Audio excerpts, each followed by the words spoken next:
বিশ্ববিদ্যালয়ে যে মিটিং হয়েছে কয়েকটা ফিডব্যাক। প্রথমত হচ্ছে আমরা বিশ্ববিদ্যালয় নির্বাচন কমিশনের এবং শিক্ষকদের উদ্দেশ্যে আমাদের কনসার্নগুলো জানাতে পারি নাই, তখন ওনারা সুযোগ দেননি। প্রথমত যে ব্যাপার সেটা হচ্ছে বিশ্ববিদ্যালয় নির্বাচন কমিশন এবং ইউনিভার্সিটি প্রশাসন থেকে হঠাৎ করে রাত 8টা 9টায় 12টায় 1টায় হঠাৎ হচ্ছে নোটিশ আসছে। ইতিপূর্বে এরকম এই মানে প্রফেশনাল আচরণ আমরা আশা করেছিলাম, যেটা নির্বাচন কমিশনের কাছ থেকে নির্ধারিত টাইমে যে কোনো কনসার্ন জানানোর একটা স্বাভাবিক প্রক্রিয়া জানানো, অ্যাবনর্মাল প্রক্রিয়ায় হঠাৎ জানানো, এটা খুবই আনপ্রফেশনাল আচরণ। আমরা আমাদের প্যানেলের জায়গা থেকে ইউনিভার্সিটির শিক্ষকদের কাছ থেকে প্রফেশনাল আচরণ প্রত্যাশা করছি। যে কোনো বিজ্ঞপ্তি জানানো, যে কোনো কনসার্ন জানানো, সেটি যাতে নিয়মতান্ত্রিক উপায়ে হয়। হঠাৎ করে একটা ইস্যু মনে হলো, রাতের বেলা একটা খসড়া করে আপলোড দিয়ে দেওয়া হলো, এটা খুবই দুঃখজনক। আরেকটা হচ্ছে আমরা লিখিত সেই অ্যাপ্লিকেশন জানাবো যাতে করে ইন্ডিপেন্ডেন্ট পর্যবেক্ষক দেয় প্রত্যেকটি বুথে বা প্রত্যেকটা সেন্টারে, নির্বাচনের জায়গাগুলোতে পর্যবেক্ষণ করার সুযোগ থাকে। একই সাথে সিসিটিভি ফুটেজ নিয়ে ইউনিভার্সিটিতে আমরা বহুবার কনসার্ন আসছে। কয়েকদিন আগেও যে কলাভবনের ডিন অফিসের সামনে থেকে হচ্ছে একটা কারো একজনের বাইক চুরি হয়েছে, বলে যে বাইক ফুটেজ সিসিটিভি ক্যামেরাতে নষ্ট, এই জায়গাটা আওতাধীন না। এমনিতে বলে সব পুরো এরিয়া ক্যামেরা আওতাধীন, আবার যখন কোনো ইনসিডেন্ট ঘটে বলে যে সেই সময়টা কভার হয় নাই, ক্যামেরার এই সমস্যা সে ধরনের কেস আসে। আমরা বিশ্ববিদ্যালয় প্রশাসনকে জানাচ্ছি যে যাতে করে সিসিটিভি ক্যামেরা প্রয়োজনে বাইরে থেকে স্পেশাল ব্যবস্থা করে নিয়ে এসে প্রত্যেকটা বুথ এবং সেন্টারে যেভাবে করে করলে পরে পরবর্তীতে কোনো কনসার্ন আসবে না, বা হচ্ছে ফুটেজ নাই, আর্কাইভ হয় নাই, সেভ হয় নাই, এ ধরনের কোনো কনসার্ন যাতে না আসে, সেই প্রিপারেশনটা আগেই ক্রস চেক দিয়ে রাখা এবং সেই অনুযায়ী প্রস্তুতি রাখা। আরেকটা বিষয় হচ্ছে মিডিয়ার অ্যাক্সেসের ক্ষেত্রে যাতে বিশ্ববিদ্যালয় প্রশাসনের দিক থেকে লিমিট না থাকে, যে হচ্ছে শুধু 2জন ঢুকতে পারবে, 3জন ঢুকতে পারবে, বা রেজিস্টার্ড আগেই সাংবাদিকদেরকে হাউসগুলো থেকে রেজিস্টার্ড সাংবাদিকদেরকে নিয়ে যাতে মিডিয়ার অ্যাক্সেসিবিলিটি থাকা, প্রত্যেকটা সেন্টারে মিডিয়ার যাতে অল টাইম থাকে, সেই অ্যাক্সেসটা থাকা, ক্রস চেকের জায়গাটা থাকা, সেটা যাতে নিশ্চিত একটা নির্দেশনা দেয়। সেটি আজকে আমরা বিশ্ববিদ্যালয় প্রশাসন থেকে শুনি নাই। এ ব্যাপারে ওনাদের ফিডব্যাক কি, পরিকল্পনা কি। আর এর বাইরে হচ্ছে সাংবাদিক প্রবেশ নিয়ে সেম কথা, হাউসগুলো থেকে নির্দিষ্ট সংখ্যক সাংবাদিকের অনুমোদন সাপেক্ষে তাদের সেখানে অ্যাক্সেস থাকা এবং ফুটেজগুলো নেওয়ার ক্ষেত্রে সেই অ্যাক্সেস থাকা, সেই নিয়ম নীতিটা পাবলিশ করা এবং প্রয়োজনীয় কনসার্নগুলো নেওয়া। আরেকটা ব্যাপার হচ্ছে বিশ্ববিদ্যালয়ের শাটলগুলো এখন বন্ধ করে দেওয়া হয়েছে। নির্বাচনের সাথে শাটল গাড়ির কি সম্পর্ক আমি জানি না। এখন সুফিয়া কামাল হল থেকে একটা শিক্ষার্থী আমাদের হলপাড়া আসতে চাইলে, হলপাড়া থেকে কেউ শহীদ মিনার যেতে চাইলে এখন রিক্সা যেতে হয়। ইউনিভার্সিটির শাটল গাড়িগুলো ছিল খুবই অপর্যাপ্ত, তাও আবার বন্ধ করে দেওয়া হয়েছে। এগুলো যাতে চালু রাখে, শিক্ষার্থীদের যাতে নির্বাচন উপলক্ষে হয়রানি করা না হয়। এবং আমরা একই সাথে জানিয়েছি যে পরীক্ষার আমাদের যে আজকেও কনসার্নটা আসছে, ইলেকশনের একদম কয়েকদিন আগে যে পরীক্ষাগুলো, সেগুলোর ক্ষেত্রে পুনর্বিবেচনা করা। কারণ ইলেকশনের একেবারে আগ মুহূর্তে যদি পরীক্ষা থাকে, সেটি খুবই কষ্টের কারণ হবে। শিক্ষার্থীদের সাথে স্ব ডিপার্টমেন্টের শিক্ষার্থীদের সাথে আলাপ করে সেটি পুনর্বিবেচনা করার কথা জানিয়েছি। আরেকটি ব্যাপার হচ্ছে, যেহেতু ডাকসু অনেকদিন পরে হচ্ছে এবং অনেকগুলো ভোট দিতে হয়, একটা শিক্ষার্থীকে প্রায় 41টা ভোট, এতগুলো ভোট দেওয়া এবং এতগুলো প্রার্থী, প্রায় 5-6 পাতার ব্যালট পেপার, অনেকগুলো নাম থেকে তাকে খুঁজে বের করতে হবে। শিক্ষার্থীরা যেহেতু তার সেই জায়গায় কোন প্রার্থীকে পছন্দ করে ভোট দিবে খুঁজে বের করা এবং 41 জনের নাম মনে রাখা, খুঁজে বের করা, এটা খুবই ডিফিকাল্ট, যেহেতু অনেকগুলো পোস্ট অনেকজন ধরে। সেই ক্ষেত্রে দুটোর কোনো একটা প্রস্তাবনা আমরা বলেছিলাম, হয় প্রার্থীদের ছবি যাতে ব্যালট পেপারে থাকে, সেটি যদি কঠিন হয় তাহলে শিক্ষার্থীরা যাতে কোনো কাগজে করে বা কোনো ইয়াতে করে ব্যালট নাম্বার টুকে নিতে পারে, যাতে করে তার নিতে সহজ হয়। কারণ হচ্ছে বিশ্ববিদ্যালয় প্রশাসন যে পরিমাণ বুথ বসিয়েছে, সেই বুথে যদি লম্বা সময় নিয়ে একজন 10 মিনিট সময় নিয়ে আমাদের ভোটগুলো দেয়, তাহলে সব শিক্ষার্থীরা ভোট দিতে পারবে না। কারণ বুথের সংখ্যা খুবই লিমিটেড এবং হচ্ছে সেন্টারের সংখ্যা খুবই লিমিটেড। এই অল্প সংখ্যক সেন্টার এবং বুথে সকল শিক্ষার্থী বুথ কাজ করতে হলে এটা দ্রুত সময়ের মধ্যে করা দরকার। সেক্ষেত্রে হয় ছবি থাকলে সহজে বের করতে পারে, অথবা তারা যাতে ওই যে লিফলেট বা কোনো একটা কাগজে টুকে নিয়ে ব্যালট নাম্বার কোন পোস্টে তার পছন্দসই, সেই শিক্ষার্থী তার মতো করে টুকে নিবে। কোনো একটা অপশন, কোন নীতিমালা থাকলে তার জন্য শিক্ষার্থীর জন্য সহজ হয়, সময় ক্ষেপণ কম হয়, এটা একটা ফর্মুলা ওনারা বের করা, ছবি অথবা বিকল্প প্রস্তাবটি। আরেকটি হচ্ছে ভোট কেমন করে দেবে, যেহেতু অনেকগুলো ভোট, এখানে আগে ছিল ক্রস সিস্টেম দেওয়া, এবার কোন সিস্টেমে দিবে, ভোটের একটা ডেমো ভিডিও অন্তত আগে আপলোড দেওয়া ইউনিভার্সিটি প্রশাসন থেকে, যে ভোটের ব্যালট পেপার এমন হতে পারে, নামগুলো XYZ এবার এরকম থাকবে, ভোট এইভাবে দিতে হতে পারে, এটা একটা ডেমো ডিরেকশন আগে থেকে দিয়ে রাখা।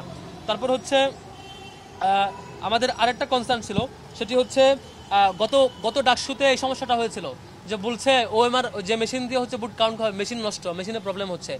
ইউনিভার্সিটির সাধারণত যেই ওএমআর মেশিনগুলোতে ইউনিভার্সিটির রেজাল্ট বা অন্যান্য কাজগুলো করা হয়, আমরা রিকোয়েস্ট করছি প্রয়োজনে ডাকসুকে কেন্দ্র করে সংশ্লিষ্ট যেই লজিস্টিক্স আয়োজন সেটি যাতে আলাদা করে ব্যবস্থা করে, বাইরে থেকে বিশেষ ব্যবস্থায় নিয়ে আসে। কারণ ইউনিভার্সিটি দীর্ঘদিন সচল না, এমন ব্যবস্থাপনা যদি এখন হঠাৎ করে করতে যায়, দীর্ঘদিন এগুলো ব্যবহৃত হচ্ছে না, তখন বলা হবে বিকেলবেলা যে সিস্টেমেটিক্যাল আমাদের টেকনিক্যাল এরর হচ্ছে, মেশিন নষ্ট হচ্ছে, লেট হচ্ছে। এই কারণগুলো আমরা শুনতে চাই না। ডাকসু বারবার আসে না, বহুদিন পর ডাকসু আসছে, বারবার আসে নাই। দীর্ঘদিন শিক্ষার্থীরা ভোটাধিকার থেকে বঞ্চিত হয়েছে। এখন যাতে কোনো ধরনের বাজেটের কারণ বা টেকনিক্যাল কারণ দেখিয়ে কোনো ধরনের হয়রানির শিকার হতে না হয়, প্রয়োজনে এই মেশিনারিজগুলো আলাদা ব্যবস্থা করা। আর একই সাথে আরেকটা প্রস্তাবনা আমাদের ছিল, যেহেতু প্রত্যেকটা সেন্টারে আলাদা করে বুট কাউন্ট হবে, সেখানে অ্যানাউন্স হবে, সেক্ষেত্রে বুট কাউন্টের ওই যে যখন পেপারগুলো মেশিনে দেওয়ার মধ্য দিয়ে বুট স্ক্রিনিং হয়, তখন যাতে স্ক্রিনে শো করার একটা বিশেষ ব্যবস্থা রাখা যায়, এবং সেখানে মিডিয়ার অ্যাক্সেস থাকা, শুধুমাত্র আপনি টিচারের অ্যাক্সেস থাকবে বা আর্মির অ্যাক্সেস থাকবে, এইটুকুর মধ্য দিয়ে আমরা আস্থা রাখতে পারছি না বিগত এক্সপিরিয়েন্সের জায়গা থেকে। সেক্ষেত্রে আমাদের রিকোয়েস্ট হচ্ছে সেখানে যেখানে কাউন্ট হবে সেখানে দূর থেকে মিডিয়ার অ্যাক্সেস থাকা, এবং একই সাথে স্ক্রিনে যদি এগুলো শো করা হয়, যে ব্যালট পেপার মধ্য দিয়ে যে রেজাল্টটা শো করছে ক্যালকুলেট, সেটা যাতে শো করা যায়, এরকম ব্যবস্থা রাখা। এবং একই সাথে বড় একটা কনসার্ন, আমরা যখন কনসার্ন জানিয়েছিলাম হাইকোর্টে, আমরা কোর্টে রিড করেছিলাম এবং হচ্ছে লিগেল নোটিশ পাঠিয়েছিলাম যে মেয়েদের ছবির ব্যাপারে ইউনিভার্সিটি হঠাৎ করে নির্দেশনা দিল কি যে 27 তারিখের মধ্যে নারী শিক্ষার্থীরা যারা ছবি প্রকাশে অনিচ্ছুক তারা যাতে করে অ্যাপ্লিকেশন দেয়। এটা কি মানে নাটক মঞ্চ যে হচ্ছে আপনি সব শিক্ষার্থীরা হল থেকে এসে আপনার ইয়াতে এসে অ্যাপ্লিকেশন দেবে নারী শিক্ষার্থীরা যার সমস্যা? এইভাবে কেন হবে? এইভাবে হবে না, বরং আপনি অনলাইনে একটা ফর্ম ছেড়ে দেন ওয়েবসাইটে, যে শিক্ষার্থীরা তার ইমেল বা হচ্ছে রেজিস্ট্রেশন নাম্বার দিয়ে ঢুকে সে কনসার্ন জানাবে যে আমার এই রেজিস্ট্রেশন নাম্বার, এই হলে থাকি, আমার হচ্ছে ছবি প্রকাশ করা যাবে না, এইটুকুই। এখন যদি আমার 49% শিক্ষার্থী নারী শিক্ষার্থী, ওইখান থেকে যদি এখন 5000 শিক্ষার্থী যদি এসে যদি বলে আমি অ্যাপ্লিকেশন জমা দিবেন, ক্রাউড হয়ে যাবে। আপনি কি অ্যাপ্লিকেশন জমা দিবেন, আবার এই অ্যানালগ কাগজ থেকে ম্যানুয়াল কাগজ থেকে আবার ইনপুট দিবেন? এই প্যারামিটারে যাওয়ার দরকার নাই, সেটা অনলাইন সিস্টেমে করা নারী শিক্ষার্থী বোনদেরকে এই হয়রানি থেকে মুক্তি দেওয়া। এই রিকোয়েস্ট আমরা করছি যাতে করে ম্যানুয়াল সিস্টেমে না এসে অনলাইন অ্যাপ্লিকেশন সিস্টেম থাকে এবং সেটি দ্রুত ব্যবস্থা করা হয়। আমাদের মৌলিক আজকের যে মিটিং ছিল সেই মিটিংয়ে এই ছিল আমাদের কনসার্ন। এই কনসার্নগুলো আমরা মৌখিকভাবে জানিয়েছি, পরবর্তীতে মিটিং পরবর্তী সময় আমরা লিখিত জানাবো ইনশাল্লাহ। ঢাকা বিশ্ববিদ্যালয় শিক্ষার্থীদের স্বতঃস্ফূর্ত উচ্ছ্বাস দেখতে পাচ্ছি। আমরা কেমন ঢাকা বিশ্ববিদ্যালয় বিনির্মাণ করতে চাই, আমরা যারা প্রার্থীরা আছি সেই রূপরেখাটা এখন আমাদের শিক্ষার্থীদের সামনে পেশ করা উচিত। কিন্তু আমরা যদি প্রপাগান্ডা করি, আমরা যদি সে আগের কায়দায় ট্যাগিং এবং ফ্রেমিংয়ের রাজনীতি করি, তাহলে শিক্ষার্থীরা, আমরা এই ধরনের যারা কাজ করতেছি শিক্ষার্থীরা তাদের বিরুদ্ধে অবস্থান নেবে। তো সেখানে আমি সবাইকে অনুরোধ করব, আমরা যারা ক্যান্ডিডেটরা আছি, যত ছাত্র সংগঠন আছি, আমরা সবাই যেন দায়িত্বশীল আচরণ করি এবং আমাদের আইডিয়াগুলো শিক্ষার্থীদের কাছে নিয়ে যাই। আমাদের যে জোট, সেই জোটের পক্ষ থেকে আমরা বলতে চাই, আমাদের এই ঢাকা বিশ্ববিদ্যালয়কে আমরা পলিটিক্যাল ইনস্টিটিউট থেকে আমরা একটা একাডেমিক ইনস্টিটিউট করতে চাই।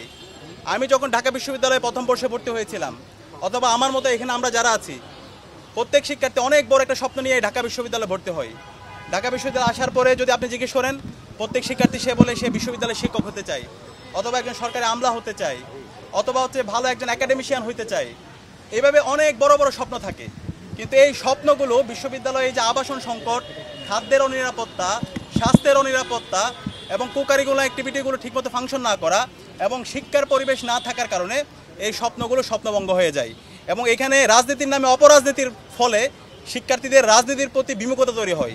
তো সেই জায়গা থেকে আমরা যদি শিক্ষার্থীদের ম্যান্ডেট পেয়ে আমরা যদি সেবা করার সুযোগ পাই, আমাদের প্রথম কাজ হবে এই ঢাকা বিশ্ববিদ্যালয়কে পলিটিক্যাল ইনস্টিটিউশন থেকে এটাকে একটা একাডেমিক ইনস্টিটিউট করা। এবং আমাদের একাডেমিক ইনস্টিটিউট করার জন্য আমরা বারবার বলছি, আমরা টিচার্স এভ্যালুয়েশন সিস্টেম চালু করব। শিক্ষকদের মূল্যায়নটা আমাদের করতে হবে এবং আমাদের শিক্ষার্থীদের লাইব্রেরি ফ্যাসিলিটি, আজকে আমাদের যে লাইব্রেরিগুলো আছে খুবই ভঙ্গুর অবস্থা, আমাদের প্রত্যেকটা জায়গায় আমরা লাইব্রেরিগুলোকে আধুনিকায়ন করব। বিজনেস ফ্যাকাল্টি থেকে শুরু করে আমাদের সায়েন্স ফ্যাকাল্টি যে লাইব্রেরিগুলো আছে এবং সকল লাইব্রেরিগুলোতে এই লাইব্রেরি আওতায় নিয়ে আসা, এবং এর পাশাপাশি আমাদের এই বিশ্ববিদ্যালয়ের সায়েন্স এবং টেকনোলজির দিক দিয়ে এগিয়ে নিয়ে যাওয়ার জন্য বিশ্ববিদ্যালয় প্রশাসনকে আমরা বাধ্য করব। আমরা জানি ঢাকা বিশ্ববিদ্যালয়ে একটি ইনস্টিটিউট আছে, সেটা হচ্ছে লেদার টেকনোলজিক্যাল ইনস্টিটিউট। বাংলাদেশে আমরা জানি আমাদের রফতানির অন্যতম হচ্ছে একটা খাত ছিল, বৈদেশিক আয়ের অন্যতম খাত ছিল আমাদের এই লেদার। কিন্তু আমরা দেখতে পেয়েছি আমাদের এই আইলেটের শিক্ষার্থীরা অনেক সম্ভাবনাময়, কিন্তু ওইখানে যে মেশিনারিজগুলো আছে প্রোডাক্ট তৈরি করার, সেই মেশিনারিজগুলো 30 থেকে 35 বছর আগের, যে কারণে মডার্ন সময়ে বর্তমান সময়ে যেভাবে প্রোডাক্টগুলো তৈরি করা দরকার সেই প্রোডাক্টগুলো তৈরি করা হচ্ছে না। একটা সিন্ডিকেট এখানে তৈরি হয়েছে। তো ইনশাআল্লাহ আমরা যদি শিক্ষার্থীদের সেবা করার সুযোগ পাই, আমরা অবশ্যই আমাদের এই আইলেটকে নতুনভাবে আমরা ঢেলে সাজাবো। এবং আমরা আশা করছি গত 1 বছর জুড়ে আমরা যে সমস্ত কাজগুলো করেছি, শিক্ষার্থীদের পাশে যেভাবে ছিলাম, শিক্ষার্থীরা ঐক্যবদ্ধ শিক্ষার্থীদের লিডারশিপ কোয়ালিটি, তাদের সততা, তাদের দক্ষতা এবং শিক্ষার্থী বান্ধব কাজ, এই সব কিছু এবং জুলাইয়ের আকাঙ্ক্ষাকে ধারণ করে আমরা যতগুলো আয়োজন করেছি সেই আয়োজনগুলো সব কিছু শিক্ষার্থীরা স্বতঃস্ফূর্তভাবে গ্রহণ করেছে। এবং এই ডাকসু নির্বাচনে শিক্ষার্থীরা আমাদের উপর আস্থা রাখবে এবং ইনশাআল্লাহ শিক্ষার্থীদের ম্যান্ডেট পেয়ে আমরা এই ঢাকা বিশ্ববিদ্যালয়কে সবার ঢাকা বিশ্ববিদ্যালয় হিসেবে গড়ে তুলব এবং এর মাধ্যমে এই ঢাকা বিশ্ববিদ্যালয় একটা গণতন্ত্রের স্থায়ী রূপ আমরা এক্সাম্পল সেট করব, যেটা পুরো বাংলাদেশে আমরা ছড়িয়ে দেব। বারবার আমরা এই কনসার্নটা দিচ্ছি, বিশ্ববিদ্যালয় প্রশাসনের একপাক্ষিক আচরণ দেখতে পাচ্ছি। আমাদের এই বিশ্ববিদ্যালয়ের শিক্ষক রাজনীতি আছে এবং এই শিক্ষক রাজনীতিতে একটা নির্দিষ্ট দল সেই শিক্ষক রাজনীতি এবং সব কিছু তারা কন্ট্রোল করে। এবং বিশ্ববিদ্যালয় প্রশাসন যদি আমরা দেখি, বিশ্ববিদ্যালয় এখন হল প্রভোস্ট থেকে শুরু করে পুরো অ্যাডমিনিস্ট্রেশনে একটা দলের রিপ্রেজেন্ট করে। তো আমরা এটা বারবার বলছি, আমাদের শিক্ষকরা, আমরা তাদেরকে শিক্ষক হিসাবে দেখতে চাই, কিন্তু তারা যদি তাদের আদর্শকে প্রায়োরিটি দেয় এবং তাদের যে ছাত্র সংগঠন আছে সেই ছাত্র সংগঠনকে আলাদাভাবে তারা স্পেস দেয়, তাহলে তারা শিক্ষার্থীদের বিরুদ্ধে অবস্থান নেবে। ইতিমধ্যে যে সময়টা গিয়েছে সেই সময়গুলো দেখে আমরা খুব উদ্বিগ্ন। অনেক আচরণবিধি লঙ্ঘন হয়েছে এবং একটু আগে যে বিষয়টা বলা হয়েছে, এই যে রাত বিরাতে বিভিন্ন ধরনের বিজ্ঞপ্তি দেওয়া হচ্ছে এবং সেই বিজ্ঞপ্তির কোনো ক্লারিফিকেশন নাই। আমরা যখন জিজ্ঞেস করি যে বিজ্ঞপ্তিটি দিয়েছেন, সেই বিজ্ঞপ্তি ক্লারিফিকেশন দেন, বলে যে না এখন কোনো প্রচারণা করার জন্য, এর আগে বলা হচ্ছিল। কিন্তু যখন একটা ছাত্র সংগঠন প্রচারণা শুরু করছে তখন বলতেছে না তোমরা এইভাবে করতে পারবা। তো মনে হচ্ছে ওই ছাত্র সংগঠন যেভাবে কোনো কিছুকে ডিফাইন করতেছে ওইভাবে সব কিছু সেট হচ্ছে।